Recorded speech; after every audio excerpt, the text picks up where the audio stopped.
So in order to have a smooth finishing that will make my suede fabric not to rumple at the end of the day, because I'm going to sew bias on top this piece.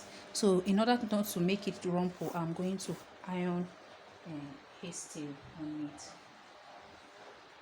I'll iron hasty on my suede.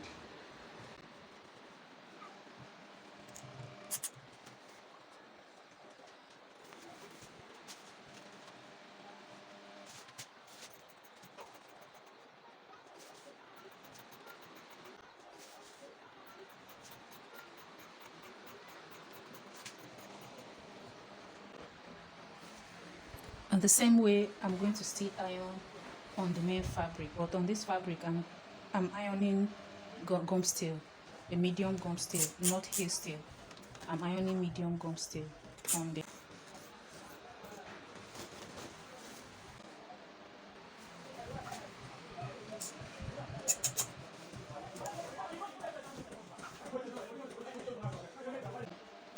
So the next thing I'll do is I'm trying to fold this neck piece that we're going to attach. After ironing my hair stay, I'll try to fold it using iron.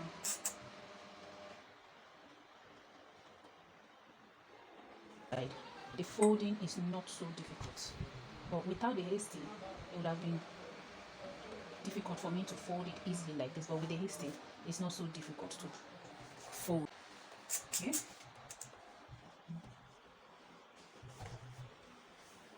Here we go. Okay, there's something I want you to take note of. I didn't carve out the neck on this black piece. I didn't do that so that I don't have shortage by the time I am done. I'm preparing this attachment. I will get what I want, the shape I want, how I want it to be before I will now trim out and take out the neck shape on this piece. I'll use pin to pin it down.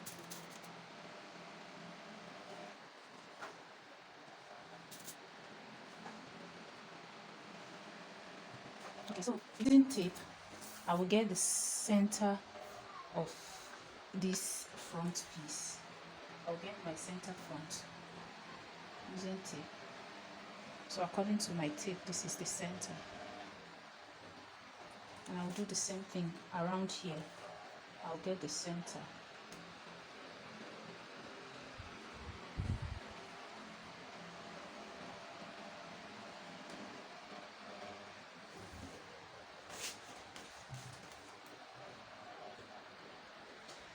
I'll draw out the line.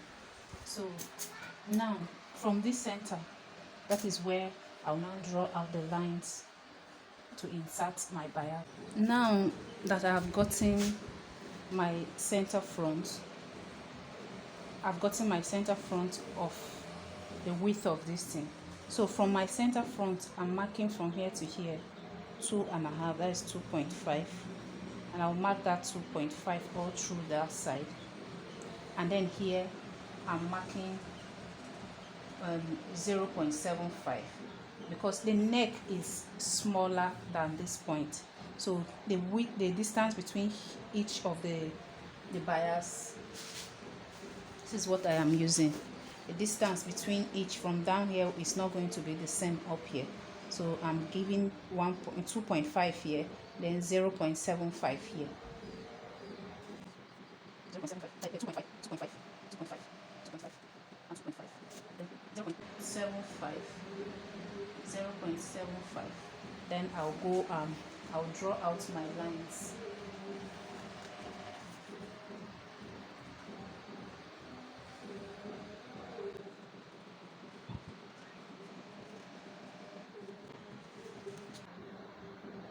So can you see how I've drawn out the lines already? Can you see how it's looking? Without inserting the bias yet, but you can see the lines have given me the shape, the picture of what I am looking out for. So these lines now will guide me in placing my bias. So now let's get to the sewing machine. Okay, don't forget I have not closed down here, right? I've not closed down here because when I am sewing it, when I get to this point, I will just lift it and then exact it inside. That's right.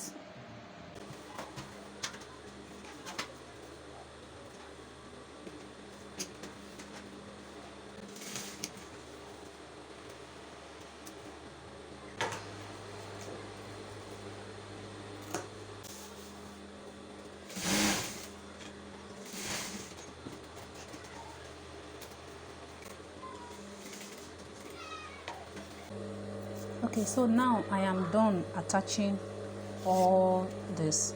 So I want to close this opening now. So you can see how I close it. I didn't close it. So now I want to insert this bias inside this thing before I will now sew.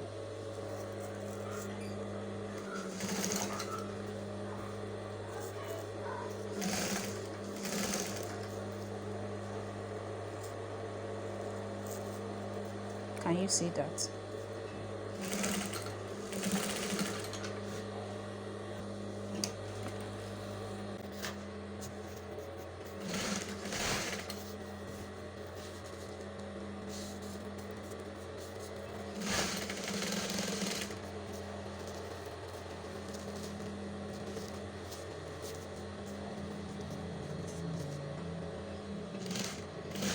Right, so now that I'm done flipping them inside, I will now sew here around.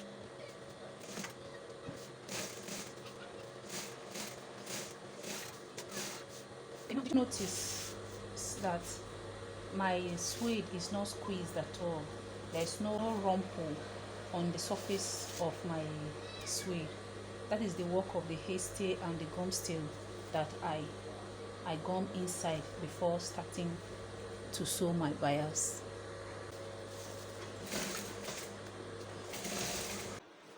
All right, so now I can trim out this part to bring out my neck using the neckline, the original neckline that I cut out from the body of my dress. So with this now, my suede, the suede that I attach is not shifted, everything is intact. I'm not having shortage anywhere. That is the essence of leaving that part before, as in leaving that part on the bodies while I sew my bias on it. Because if I had cut it out, maybe by the time I was sewing, it would drag. Definitely is stretchy, so it must have dragged in some parts of the neck. But now, as I left it like that, I finished, everything is equal.